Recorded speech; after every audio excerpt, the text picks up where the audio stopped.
tal? ¿Cómo están? Buenas noches, bienvenidos a Mesa de Análisis aquí en Extra Noticias. Señor Rojas, ¿qué tal? ¿Cómo le va? ¿Qué tal, Nati? Muy Todo bien. muy bien, gracias a Dios. ¿Usted? Muy bien, gracias a Dios. Esperemos que también todo esté súper bien para nuestros amigos televidentes. Hoy con muchísima información en nuestra mesa de análisis.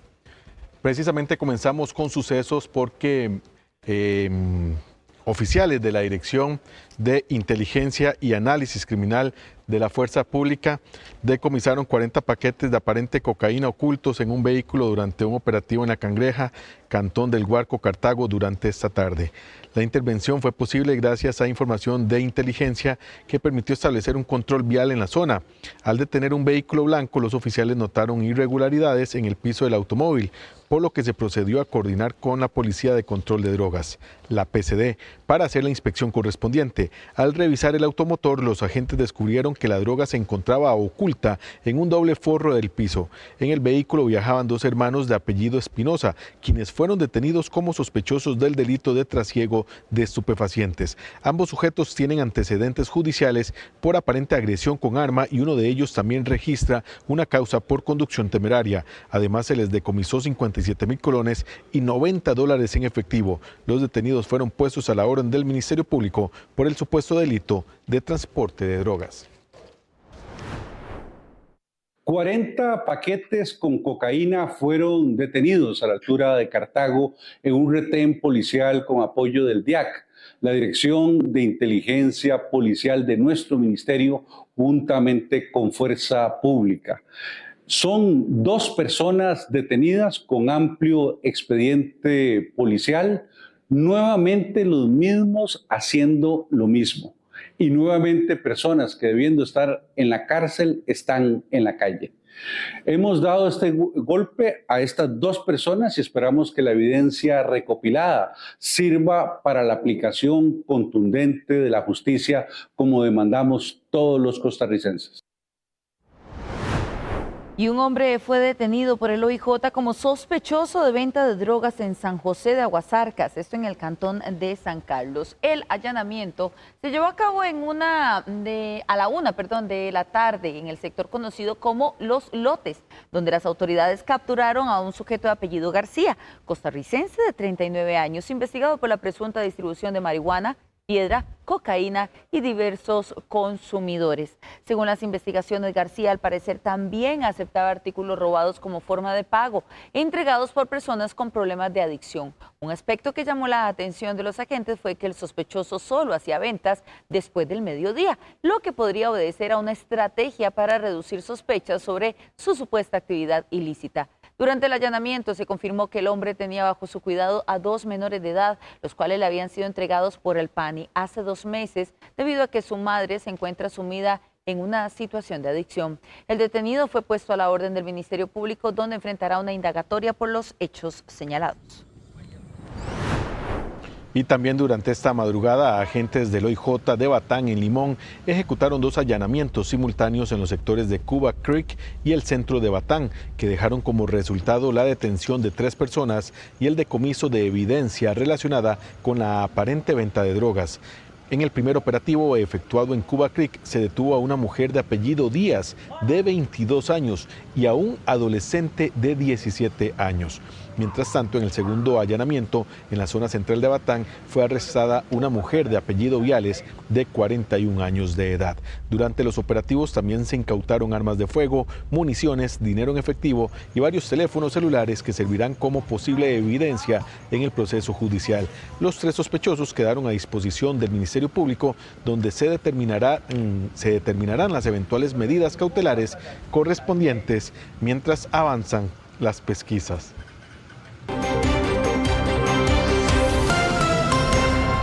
Moderadas, intermitentes y con tormenta eléctrica, así continúan las lluvias en la zona norte del país, que ya han generado varios problemas en viviendas con daños. Aguaceros que afortunadamente, al menos durante la tarde, dieron una tregua, pero por supuesto que ya los afectados, principalmente con casas dañadas, pudieron comenzar a visualizar mejor ese deterioro que comenzaron a sufrir por las lluvias de ayer miércoles. Maricruz Brenes ha estado en la zona de San Carlos y nos informa desde el centro de Ciudad Quesada. Buenas noches, Maricruz. Qué gusto saludarles, compañeros. Sí, precisamente nos mantenemos en la zona de Ciudad Quesada, donde gran cantidad de familias continúan viéndose afectadas por el paso de estas ondas, tanto las que ya salieron como las que vienen ingresando. Hoy justamente hablamos con algunas personas, un vecino de El Manzano y otro vecino de El Cedral, quienes prácticamente perdieron todo. En Cedral, un adulto mayor perdió completamente su casa, puesto que una avalancha de tierra la dejó sepultada, y en El Manzano una familia perdió la mitad de su vivienda. Vamos a ver todo este detalle en la siguiente nota. Don Armando García vive en El Manzano de Ciudad Quesada. Una fuerte corriente arrasó con la mitad de su casa. Según relató, su esposa e hijas estaban en la casa cuando se fue la luz y todo sucedió. Fue como tipo 7 de la noche cuando se escuchó el estruendo y bueno, como pueden ver ustedes ahí, se nos cayó toda la vivienda con todo y por dicha, gracias a Dios, no pasó a más.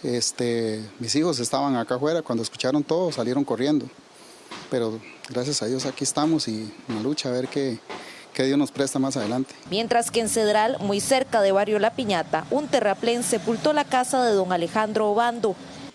Pero no habíamos caminado ni 10 metros cuando se vino una avalancha grande y se llevó la casa por completo.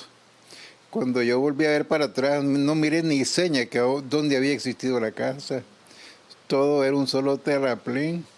No había zinc, no había perla, no había nada, todo. Una pérdida total. Yo salí y desgraciadamente me había quedado solo en un short. El más malo que había, porque andaba haciendo unos trabajitos ahí y una camiseta. Fue lo único que pude sacar, que ahí porque era el que lo andaba puesto. Fue algo sobrenatural, es un testimonio de vida que contar, y si Dios nos dio la oportunidad de salir ahí, pues es porque Él quiere que estemos bien. Y lo material, como dicen, pues sí duele. Más que todo mi papá yo soy una persona que tengo mi trabajo, gracias al Señor. La empresa se hizo presente conmigo para apoyarnos con alimento, con ropa. Entonces no me han abandonado, mis compañeros de trabajo vinieron a auxiliarme. Don Alejandro resultó con aberturas en sus pies porque en ese momento llevaba puestas unas sandalias. Afortunadamente está en casa de un familiar con su hija y en el hospital le curaron las heridas. Y es que a raíz de estas situaciones que se han venido dando durante estos últimos días por la afectación de las lluvias, también hay rutas, una ruta nacional y una ruta cantonal, así como algunos puentes y algunos accesos entre las mismas comunidades que están comprometidas. Hay quienes utilizan un puente en la zona de Cariblanco, un paso más bien, podríamos decirlo de esta forma, que lleva una tubería y están arriesgando sus vidas con la esperanza de que la municipalidad pueda hacer algo, pueda crearse un puente peatonal. Y hablando justamente con el alcalde de San Carlos, él nos decía que aproximadamente en un mes se podrían estar viendo los resultados de un puente peatonal para estas personas. También vamos a presentarles la siguiente información. Elías Monge transita por este trayecto todos los días para acompañar a su hermana al colegio. Pero en estos días el río San Rafael lavó las entradas y arrancó de raíz los árboles que estaban a su alrededor. Por esta razón y para cortar el camino, ambos continúan caminando por acá, pero sobre este paso de tubería. Supuestamente, yo antes cuando pasé en la mañana estaba el muchacho del acueducto de aquí de San Ramón. Dijo que la municipalidad no quería hacer nada todavía porque como ahora los meses que vienen en julio van a empezar a hacer el otro puente, entonces que no quieren hacer nada todavía. El alcalde de San Carlos informó que en aproximadamente un mes se efectuarán nuevas obras de un costo de 400 millones de colones. Ya la licitación está adjudicada y nosotros esperaríamos que en menos de un mes ahí se esté ya quitando el vado, que era lo que existía y no existía un puente, esté iniciando la construcción. Ya el diseño del puente está prácticamente finalizado, así que en menos de un mes arrancaría la construcción. Esto no es debido a la emergencia, sino debido a la anticipación que ya nosotros habíamos tenido, porque es un sitio que presenta muchas emergencias todos los años y entonces ya habíamos decidido sustituir la estructura actual por un puente muchísimo más amplio, sería un puente de casi 30 metros. Actualmente la ruta 141 en San Rafael de Florencia y la ruta 202 en San Luis son las que están y se mantendrán cerradas por un tiempo hasta que se puedan hacer los arreglos pertinentes. Es de esta forma como les presentamos el clima que tenemos a mi espalda en estos momentos. Es un clima pues bastante tranquilo, no hay lluvia, en horas de la mañana salió el sol. Por ratitos sí había aguaceros aislados, hubo tormenta eléctrica, tal vez uno que otro aguacero fuerte. Y después de esto, hasta el momento, como ustedes lo están viendo, bastante tranquilo, bastante calmado y con la esperanza de muchísimas personas de esta zona de que pues el clima continúe mejorando para poder salir un poco de esta situación. Es la información que tenemos de momento. Un reporte de Maricruz Brenes para Extra Noticias desde Ciudad Quesada, en San Carlos. Gracias a Maricruz por esta información. Recordarles, por supuesto, a todo el pueblo de la zona norte que no baje la guardia porque el Instituto Meteorológico Nacional ya está haciendo advertencias de los pronósticos a la llegada de la nueva onda tropical número 9 a territorio nacional. Según los expertos, se registrarán lluvias dispersas y de menor intensidad a los que vivimos al inicio de esta semana. Sin embargo, para este sábado sí se prevé ya el ingreso de la onda número 10 que tendrá fuertes aguaceros. El paso de la onda tropical número 9 y la influencia de la zona de convergencia intertropical mantendrán condiciones lluviosas en buena parte del país durante este jueves 26 de junio, según el pronóstico emitido por el Instituto Meteorológico Nacional. Durante la madrugada y la mañana se esperan cielos parcialmente nublados, especialmente con mayor cobertura en las zonas fronterizas del norte. Está observando una ligera disminución en el contenido de humedad, favoreciendo condiciones aisladas a dispersas de lluvias, más que todo en sectores al sur del territorio nacional. Durante la madrugada y la mañana estamos esperando nubosidad entre poca parcial, con mayor cobertura nubosa hacia sectores al norte del territorio nacional, especialmente hacia sectores fronterizos. Por su parte, la Comisión Nacional de Emergencia reportó 107 incidentes por inundación debido a las fuertes lluvias de las últimas horas. La zona norte es de las más afectadas, con reportes en lugares como Upala y Los Chiles. De acuerdo con la comisión, se mantienen 2 albergues habilitados. 107 incidentes por inundación es el resultado de las lluvias de la noche y madrugada de este miércoles y jueves, principalmente en la zona norte, donde se presentó la mayor cantidad de este tipo de eventos. En el cantón de Upala, el Comité de Emergencias informó de 25 viviendas anegadas, la obstrucción de paso en varios caminos y averías en el servicio de telefonía y de internet. También se presentó el colapso del sistema de alcantarillado y el desbordamiento de ríos y quebradas, como el río Quebrada Tinajas, el río Cabeza de León, el río Niño y el río Guacalí. Aunque se anticipa una ligera disminución en el contenido de humedad tras el paso de la onda tropical, los expertos advierten que el ambiente seguirá siendo inestable. Se espera que para el sábado ingrese la onda tropical número 10, actualmente se encuentra en el Pacífico de Colombia, lo que incrementará las lluvias y tormentas para este fin de semana. Una reunión con Celso Gamboa llevó al director de la DIS, Jorge Torres, a pedir ayuda a la DEA y seguridad para su familia. Así lo reveló el jerarca ante los diputados de la Comisión de Seguridad y Narcotráfico. Compartimos en un viaje que estuvimos en El actual caso de Celso Gamboa Sánchez parece tener raíces más profundas y peligrosas de lo que hasta ahora se había revelado. Durante la Comisión Legislativa de Seguridad y Narcotráfico, Jorge Torres Carrillo, exministro de Seguridad Pública, afirmó que pidió protección para él y su familia tras una reunión sostenida con el exmagistrado Gamboa y 2 acompañantes en el primer semestre del 2023. ¿A qué lo visitó Celso Gamboa, señor Jorge? Porque vamos a ver qué posición de poder tenía Celso Gamboa como para hoy reunirse con ministros, ir a sentarse en un puesto con el ministro de Seguridad y hablar temas de seguridad. Es que, don Ariel, sí me gustaría decirle, sinceramente, a qué, pero no se lo podría decir acá. Me gustaría que sea una comisión privada porque es un tema sensible. La visita que usted tuvo entonces de don Celso Gamboa no tuvo que ver con temas de seguridad nacional. De seguridad.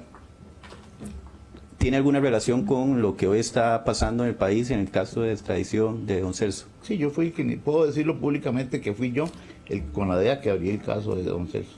¿No fue el ministro de Seguridad actual que hace un rato, ayer o antier, dijo que aquí inició todo con una fotografía que publicó con representación de la DEA? No sé, no quiero entrar en discusión con el ministro. Yo le digo lo que yo sé, lo que yo hice. ¿Lo acompañaba alguien a Celso Gamboa, además de, o era solo la mera presencia de él?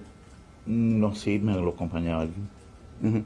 ¿Una persona, 2 personas? 2 personas. 2 personas más, que no tenían puestos de gobierno ni jerarcas. El ahora director de la Dirección de Inteligencia y Seguridad Nacional DIS explicó que durante este encuentro los acompañantes de Gamboa le hicieron ciertas peticiones al negarse. Uno de ellos lanzó una frase que por su tono y contenido Torres interpretó como una amenaza. El exministro no vaciló y activó los protocolos de protección y solicitó respaldo inmediato a la unidad de intervención de Casa Presidencial. Aunque los diputados declararon secreta parte de la comparecencia, los nombres y vínculos empiezan a salir a la luz. Uno de los hombres que acompañaba a Gamboa en esa reunión era Estupiñán Montaño, alias Pecueca, quien meses después fue capturado por el OIJ. Las otras 2 personas que acompañaban a don Celso hoy están detenidas. Las 3 personas están detenidas. Sí, señor. Sí, eso es un poco lo que nosotros queríamos también indagar. Estas 3 personas figuran en el delito que hoy se está investigando por parte de la DEA. Los otros es un caso diferente que lo llevamos nosotros junto con el Poder Judicial. Hay detalles que uno no puede, obviamente. Pero estas personas sí se encuentran ya detenidas por la DEA. Están detenidas. Están detenidas las otras 2 personas que acompañaron a don Celso a su despacho. Sí, señor. Muchas gracias. Me voy a reservar el tiempo que me queda. No, por el OIJ. Los 2 muchachos que no están detenidos por la DEA. Ok, están detenidos por el poder, por el OIJ. Y es que Torres no solo pidió protección, también alertó a la DEA, lo que marcó el inicio de una colaboración que casi 2 años después desembocó en el arresto de Gamboa. Ahora, mientras espera entre los barrotes el desenlace judicial, salta la pregunta: ¿a quiénes protegía? ¿Y con qué otro funcionario se reunió mientras armaba su rompecabezas de poder que ahora investiga la Administración para el Control de Drogas, DEA? Bueno, y para seguir hablando del tema, Celso Gamboa solicitó un traslado de prisión por motivos de salud y seguridad personal. La defensa del exmagistrado y exfiscal adjunto Celso Gamboa Sánchez, quien enfrenta el proceso de extradición solicitado por la Administración de Control de Drogas de Estados Unidos, la DEA, presentó ante el Tribunal Penal del Primer Circuito Judicial de San José una solicitud para que su representado sea trasladado al CAI Jorge Arturo Montero Castro en La Reforma, alegando motivos médicos y de seguridad personal. La petición fue remitida en el marco de expediente 25-071-016-PE, seguido contra Gamboa y otros, a solicitud de la Embajada de los Estados Unidos de América. En el documento, el propio Gamboa detalla que padece de una serie de enfermedades crónicas y graves, entre ellas cáncer de colon, cáncer de piel, enfermedad celíaca, trastorno de personalidad y ansiedad, trastorno depresivo e insomnio, úlceras en el duodeno y gastritis, síndrome de Guillain-Barré. Además, señaló que requiere medicación constante y dietas estrictas sin gluten debido a las múltiples condiciones digestivas, lo cual, asegura, no puede ser adecuadamente atendido en cualquier centro penitenciario. La defensa también planteó su preocupación por la seguridad de Gamboa dentro del sistema carcelario, debido a sus anteriores funciones como fiscal, agente del OIJ, ministro de Seguridad y magistrado, lo que lo colocaría en riesgo frente a otros privados de libertad. Como medida preventiva, el documento solicita al tribunal que valore su traslado al CAI Jorge de Bravo en Cocorí, centro destinado a personas privadas de libertad con requerimientos especiales, entre ellos exfuncionarios del ámbito judicial o policial. La solicitud fue enviada al Instituto Nacional de Adaptación Social para que se tomen en cuenta los argumentos y documentación médica adjunta al expediente de cara a su eventual ubicación dentro del sistema penitenciario nacional, mientras se tramita el proceso de extradición. Cambiamos de tema. La implementación de la tecnología 5G revoluciona el cultivo del café en la zona de Los Santos. Con drones, los productores ahora pueden monitorear la actividad de los cultivos y hacer fumigación más precisa. Conozcamos más detalles en nuestra sección de tecnología.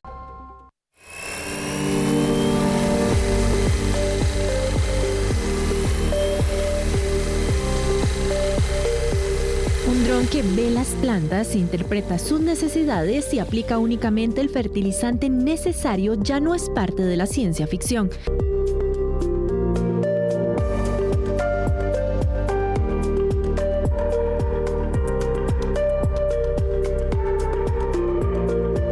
Es una realidad que comenzó a implementarse en la zona de Los Santos, donde la tecnología 5G revoluciona el cultivo del café. Es una tecnología bastante inmersiva, ¿no? Hoy el dron tiene varias funcionalidades. La primera es aprovechar toda la parte de sensores que tiene para hacer monitoreo de relieves, de topografías y de los cultivos como tal. Y en segunda instancia entran los drones de agrícolas para la aplicación de agroquímicos de una manera precisa y exacta, ¿no? Durante el lanzamiento del laboratorio de pruebas 5G Testbed del MISIT, las cooperativas Copesantos, Copedota y la empresa nacional Blackguard Solution presentaron una solución innovadora basada en redes de quinta generación. Hoy, por ejemplo, un agricultor promedio en café específicamente, que es uno de los cultivos más masivos, ¿no? Utiliza 4 personas más él con una bomba estacionaria desarrollando manguera a lo largo de la finca para poder hacer la aplicación. Todo eso desaparece y el dron entra y en cuestión de 50 minutos puede volar 1 hectárea. Gracias al uso de sensores y drones conectados, los productores pueden monitorear la actividad fotosintética de los cultivos y realizar fumigaciones de precisión. Ya lo vemos también con el tema de agricultura de precisión, optimiza tanto la utilización de los fertilizantes como del agua. Eso implica directamente una contribución al medio ambiente porque son menos agroquímicos en ocasiones que se utilizan por hectárea o por metro cuadrado, y por otro lado es un tema de salud a futuro.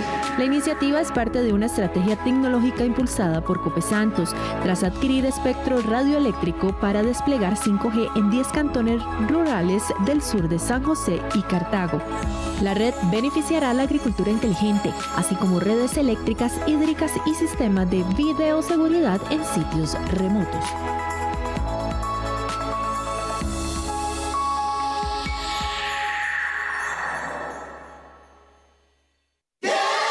Grabar en 4K donde sea. Generar contenido con inteligencia artificial.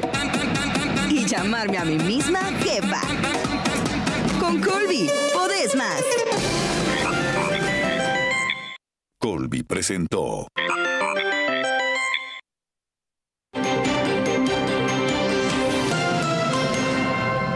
Y tras la entrada en vigencia de la regulación de la cannabis medicinal, hoy vamos a conocer cuál es la diferencia del CBD y el THC. Nuestra compañera Milagro Torres tiene toda la información y vamos de... Reglamento que facilita que los médicos podamos prescribir de manera legal los medicamentos que pueden ayudar a las personas a controlar todas las condiciones relacionadas con inflamación, que el THC y el CBD no tienen una dosis mortal, de ahí que su consumo, siempre y cuando sea guiado por un profesional en salud, va a tener un buen efecto en la persona. El CBD no psicoactivo se utiliza comúnmente para tratar, por ejemplo, la ansiedad y no altera el estado mental. Por su parte, el THC con efectos psicoactivos se receta en casos específicos como, por ejemplo, para aliviar el dolor severo y reducir náuseas en pacientes oncológicos. Bueno, el CBD actualmente normalmente lo que tienen es un registro como suplemento a la dieta.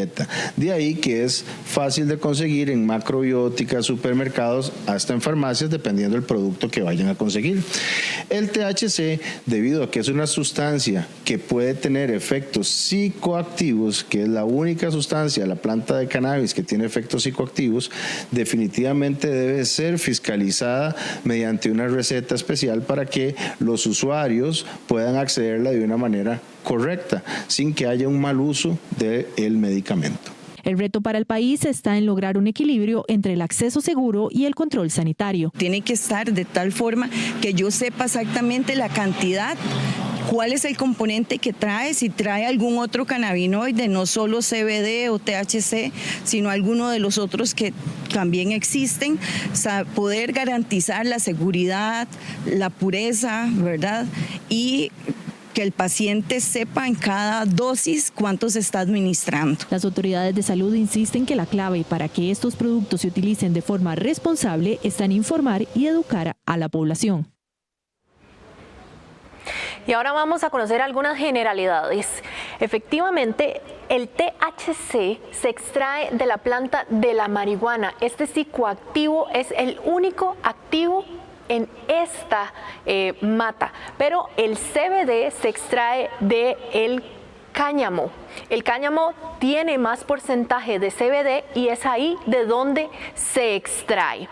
También vamos a ver algunas generalidades y que están mencionadas en el reglamento que recién se publicó, porque el THC solo se puede recetar y debe de ser por un médico y a través de la receta digital. Requiere control sanitario y solo se podrá vender en farmacias, mientras el CBD es permitido con registro. Por eso es que se puede encontrar en diferentes lugares como farmacias y también en macrobióticas. Además, debe de tener siempre control sanitario. Esto es muy básico. Los frascos deben de decir el registro sanitario y también la venta debe ser autorizada. Debe de decir ese registro sanitario que es el que autoriza para ambos su venta en diferentes lugares. ¿Cuáles son los riesgos de ambos? Pues vamos a verlos a continuación, porque el THC puede causar ansiedad o paranoia. Este es un psicoactivo, mientras que el CBD da una especie de somnolencia que puede ser leve en algunos casos, porque eso también depende del organismo de la persona. El THC aumenta el apetito, por eso es para diversos tipos de enfermedades, entre ellos, por ejemplo, la anorexia, en el que se requiere de algún tipo de medicamento que haga elevar el apetito, mientras que el CBD puede causar sequedad en la boca, por ejemplo. En el caso del THC se requiere receta digital. Solo así se va a poder vender y a partir del 23 de junio fue que empezó el registro de medicamentos que deberá pasar un proceso para que puedan venderlo en las farmacias.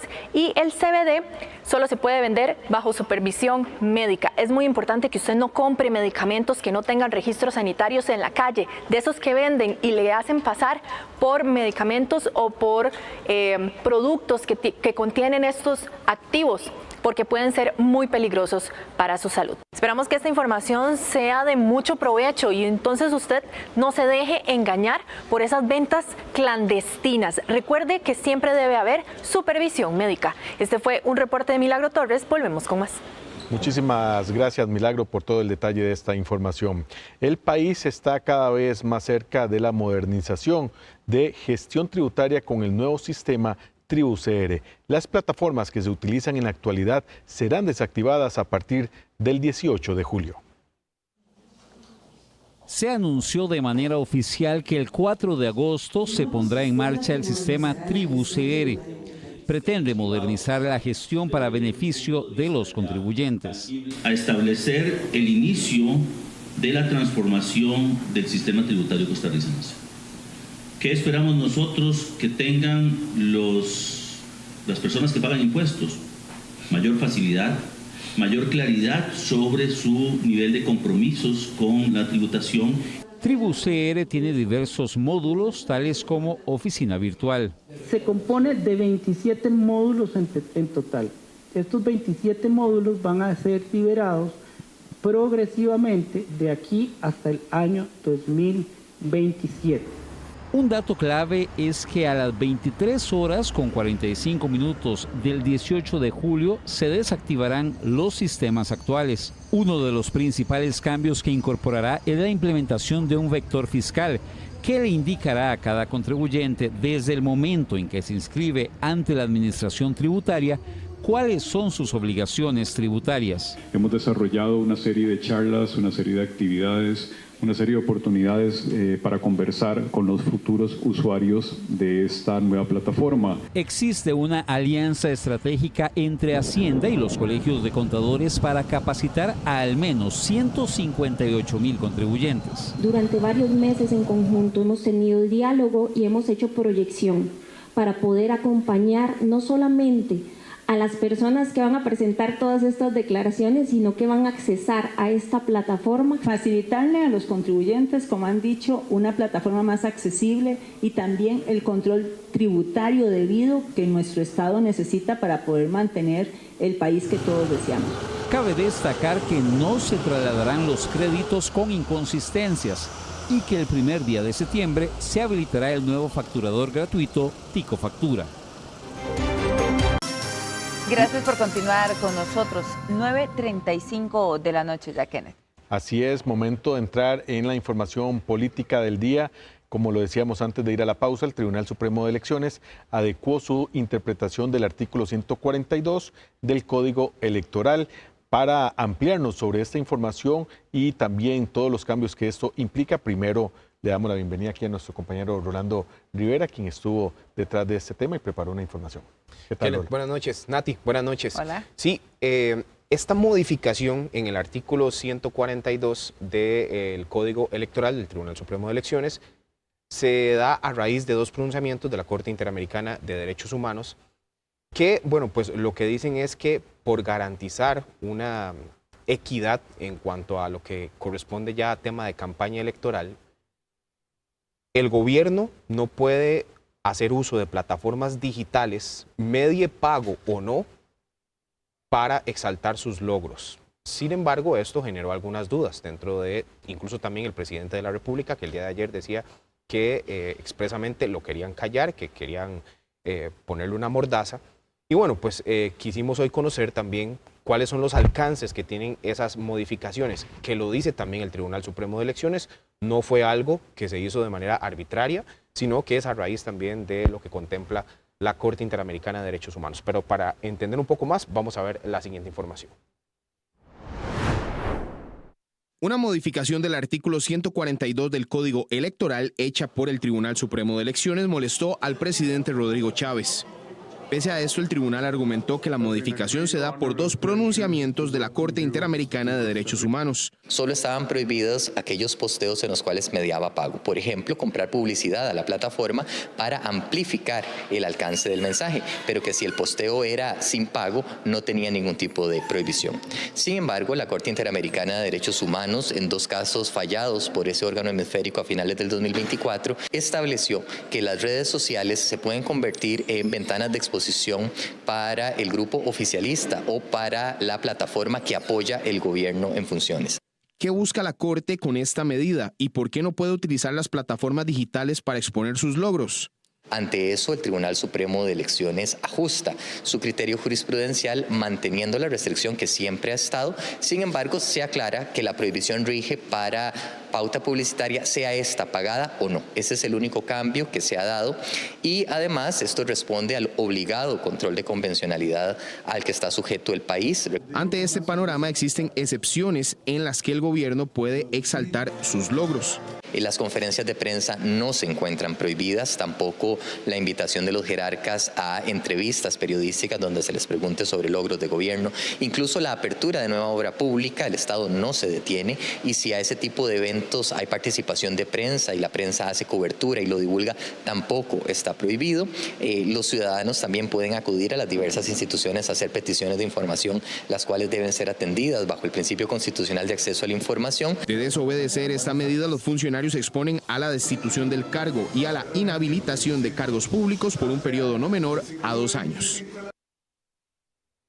Bueno, y precisamente para ampliar sobre esta información vamos a incluir en esta transmisión y agradecemos de una vez por su participación al señor Andrei Cambronero. Él es el jefe de despacho de presidencia del Tribunal Supremo de Elecciones. ¿Qué tal, don Andrei? Buenas noches, bienvenido.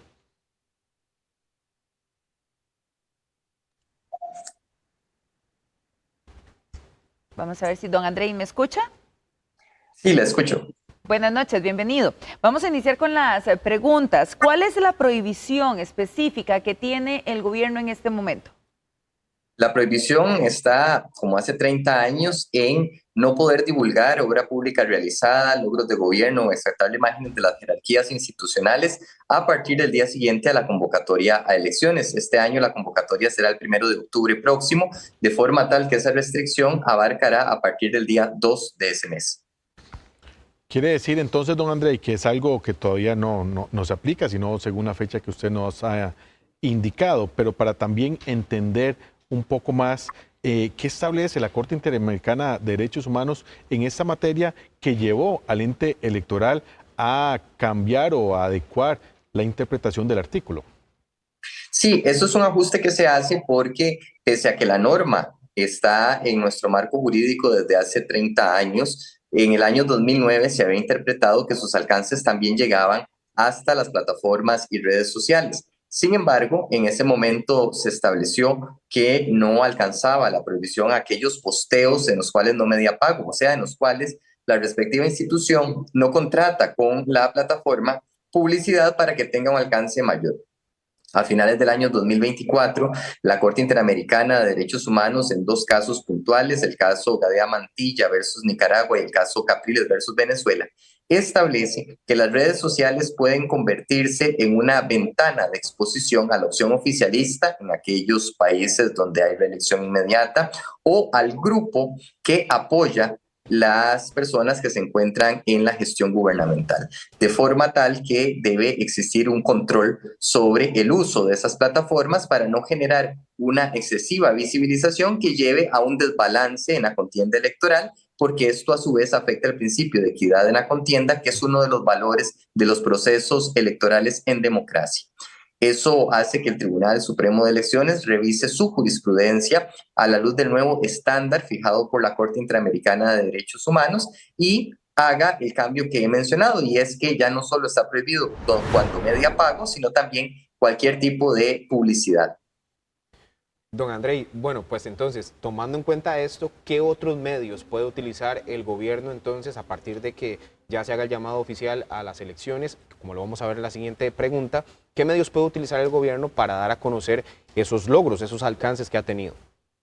Bueno, como lo mencionaban ustedes en la nota anterior, no se encuentran prohibidas las conferencias de prensa, tampoco se encuentran prohibidos los ejercicios periodísticos en los cuales los medios de comunicación tradicionales, alternativos y digitales puedan preguntarle a los jerarcas de las diversas instituciones públicas acerca de lo que consideran sus logros de gestión o la obra pública que se ha realizado. Incluso no se detiene el accionar del Estado de forma tal que se pueden seguir dando inauguraciones de obra pública, como por ejemplo puentes o carreteras, proyectos habitacionales, y este tipo de eventos ser cubiertos por la prensa y ser igualmente divulgados. Y bueno, también están los ejercicios formales de rendición de cuentas que están previstos en las diferentes legislaciones que los respectivos repartos administrativos hacen. Por ejemplo, los gobiernos locales tienen una obligación anual de rendición de cuentas, al igual que el gobierno de la República. Don Andrei, una pregunta más, lo molestamos por acá. ¿Cuáles serían entonces las sanciones específicas si se desobedece esta medida? La sanción está prevista en la propia ley electoral. El artículo 142 señala que la inobservancia de ese régimen prohibitivo se sanciona como se sanciona la beligerancia política, y la Constitución de nuestro país es la que fija cuál es ese correctivo, y básicamente es la destitución del cargo y la inhabilitación para ejercer puestos públicos de 2 a 4 años. Evidentemente, esa sanción estaría precedida de un debido proceso en el cual se garantizan todos los derechos a las partes y, por ejemplo, a la persona funcionaria investigada, su derecho de defensa, la posibilidad de ofrecer prueba de descargo, entre otros. Don Andrei, queremos hacerle la siguiente pregunta también. El formato de conferencia de prensa de este gobierno es muy particular, muy distinta a la que estábamos acostumbrados, ¿verdad?, en administraciones anteriores, donde usualmente se hace un mayor resalto de esos avances, de esos logros que considera el gobierno ha llegado a tener en sus meses de gestión anterior. Ese formato no cambia en nada la interpretación, o sea, la forma, el fondo. En cuanto a la conferencia de prensa usual, me refiero de los miércoles posterior al Consejo de Gobierno, ahí no tiene injerencia el Tribunal Supremo de Elecciones en eso a partir del próximo mes de octubre.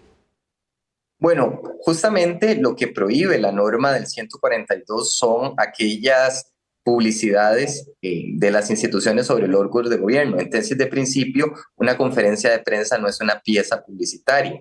Ya para casos concretos, alguna mención particular, algún producto audiovisual particular, pues sería analizarlo en el caso concreto a la luz de estas nuevas pautas que se han fijado y obviamente mediando de previo una denuncia ciudadana, porque en este tipo de asuntos el Tribunal Supremo de Elecciones no puede intervenir de oficio porque así lo señala el propio Código Electoral. Se requiere de una denuncia que puede presentar cualquier persona ciudadana, pero el tribunal oficiosamente no puede hacer esa revisión.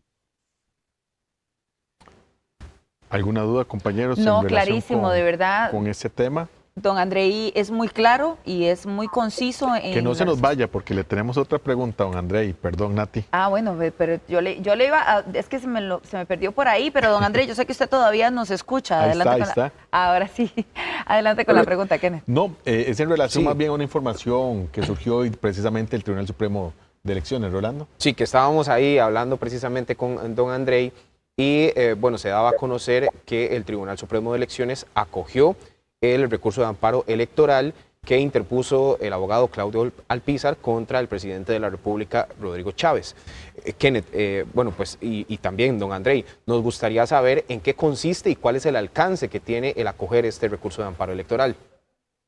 Sí, hace algunos meses el Tribunal Supremo de Elecciones recibió una gestión de don Claudio Alpizar Otoya en la cual, entre otros aspectos, señalaba que se habían violado derechos fundamentales que están previstos en la Constitución Política, por ejemplo, la equidad en la contienda y la intervención de autoridades de gobierno en el fenómeno electoral.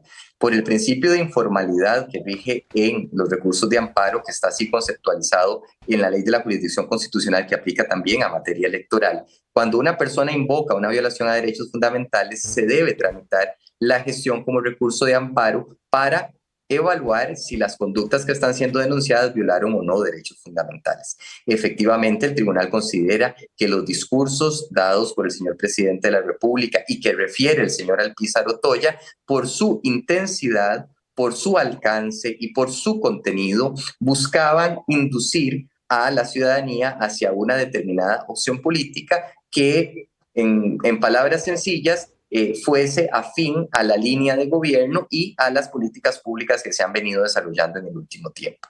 El tribunal estima que esto viola el derecho a un sufragio libre de presiones de las autoridades de gobierno, porque así lo conceptualiza la Constitución, y por otra parte también entiende el tribunal que por la notoriedad que tiene ese cargo y la cobertura que justamente se le da en virtud del puesto, el señor presidente de la República también con sus manifestaciones afectó el derecho al sufragio pasivo, particularmente a ser electo en un proceso electoral disputado y equitativo, en el caso particular de don Claudio Alpizar Otoya. Recordemos que al ser un recurso de amparo, esto no es un proceso sancionatorio, no se ha impuesto ninguna sanción al señor presidente de la República, sino que en un recurso de amparo, una sentencia que declara con lugar significa el reconocimiento de que la autoridad recurrida violó derechos fundamentales y se establecen medidas para que esto no ocurra a futuro una segunda vez.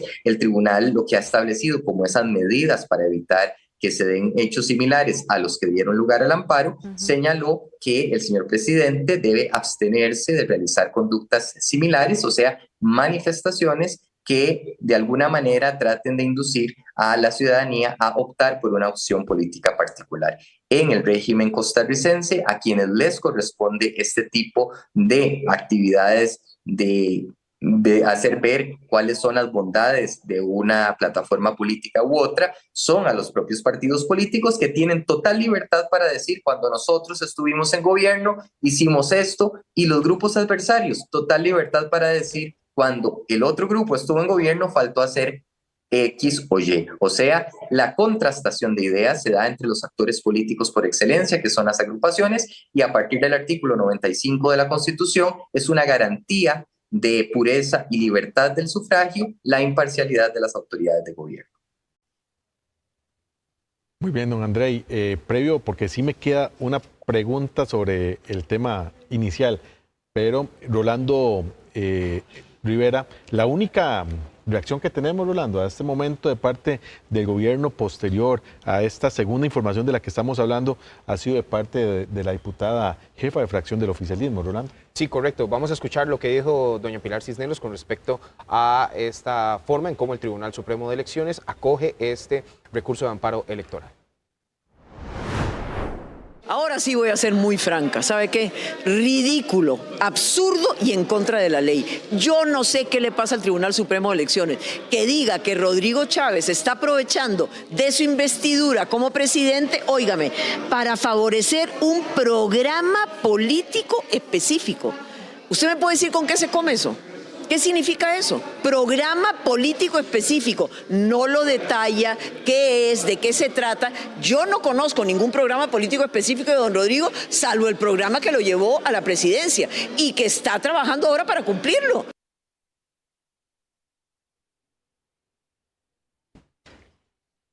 Don André, queríamos preguntarle si tiene alguna reacción, alguna declaración en relación a lo dicho por la diputada Cisneros.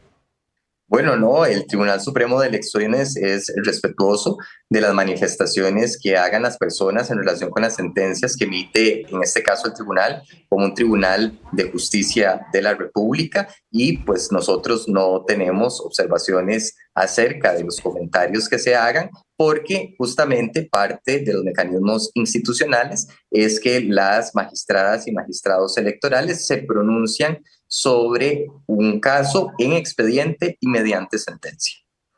Muy bien, don André, y nada más para terminar, si nos queda la duda en cuanto a las conferencias de prensa, usted especificaba el tema de una producción audiovisual, de los videos, entonces quiere decir que a partir de octubre ese tipo de fórmula de estrategia para dar a conocer los logros no pueden ser parte de las conferencias de prensa posterior al Consejo del Gobierno. No, lo que yo refería es que ese aspecto puntual, ya que usted hacía alusión al formato que usualmente utiliza el Poder Ejecutivo en sus conferencias de prensa, habría que analizarlo porque hay elementos como la producción audiovisual que no han sido abordados por la jurisprudencia, por la novedad de este nuevo ajuste que se ha hecho. Si bien es cierto, tenemos jurisprudencia, por ejemplo, de que es permitido que las instituciones anuncien sobre la suspensión de servicios públicos como el agua, la luz, incluso que se haga divulgación de información impostergable o de interés nacional como campañas de vacunación, etcétera. Este tipo de especificidades, al ser novedoso el panorama jurídico, pues requerirá, si es que se presenta una denuncia o si es consultado al tribunal, porque las instituciones públicas pueden consultar al Tribunal Supremo de Elecciones sobre tipos de piezas publicitarias que puedan hacerlo. Así, por ejemplo, le digo que en el pasado el Ministerio de Cultura y Juventud ha consultado al tribunal y el tribunal, por ejemplo, ha aclarado que la divulgación de la agenda del FIA no roza con la prohibición. Entonces hay que ir analizando caso concreto. Por eso me refería a material audiovisual, no en ese caso concreto, sino que habría que analizar ese punto. ¿De oficio lo puede hacer el tribunal o solo bajo consulta, don André, ya para terminar? Como lo mencionaba antes, solo bajo consulta de la respectiva institución o bajo denuncia ciudadana. Muy bien, sumamente claro, directo y muy bien explicado toda la información, como siempre, don André. Muchísimas gracias, de verdad, por acompañarnos y aclararnos todas estas dudas. Muchas gracias a ustedes, buenas noches. Buenas noches, don André. Muy bien, y de la política, como todas las noches en nuestra mesa de análisis, pasamos, Nati. Al deporte, y aquí estoy bien acompañada de don Jason. ¿Cómo estás? Jason. ¿Cómo estás? Buenas noches, Bien, Nati. ¿qué Kevin. tal? Un placer saludarlos. Hoy, bueno, como todos los días, hablando de la selección nacional, que venimos con esta seguidilla ya, estamos cubriendo, viendo cómo se está desarrollando todo el tema. Minneapolis, que ha recibido a la selección nacional con climas bastante fríos, con lluvias, hoy hubo tormenta eléctrica incluso. Pero bueno, bajo estas condiciones es como se ha desempeñado, evidentemente, la mejor de las suertes, compañeros. Yo acá me despido y ustedes tienen el cierre del noticiero. Tenía toda la fe de que fuera fichado, pero la verdad es que el muchacho es muy bueno y habrán otras oportunidades. Hay vías, es la Liga de Verano, él ha destacado. Y también se dan oportunidades de ligas europeas, eventualmente cuando no se logra, que también cierto, sí, también pueden buscarlo por allá, digamos, igual la carrera de él universitaria ha sido brillante, lo ha hecho muy bien, entonces yo creo que opciones son lo que le podrían sobrar al costarricense porque talento tiene un montón. Un montón, y por eso hay que estar orgullosos porque no habíamos visto un tico ahí, qué emoción. Yo creo que el hecho de que estuviera entre los seleccionados del draft ya es histórico. Para Costa Rica, a nivel de deporte, es un hito histórico y hay que realzarlo como tal. No es un proceso fácil. Hay una gran cantidad de jugadores que quedan en el draft y cada equipo tiene la posibilidad de seleccionar. Sí. Evidentemente no iba a ser algo fácil, ¿verdad? Bueno, pero ya está ahí. Vamos a ver qué sigue pasando. Sí. Muchísimas gracias, don Jason, don Rolando. Buenas noches. Un placer haber compartido con usted la mesa de análisis. Llegamos al final de esta edición. Muchísimas gracias a usted por su compañía durante esta hora. Los esperamos mañana viernes en nuestra edición estelar a partir de las 6 de la tarde. Muy buenas noches. Feliz descanso, Nati. Frío. Un poquito. Feliz descanso a todos nuestros amigos televidentes.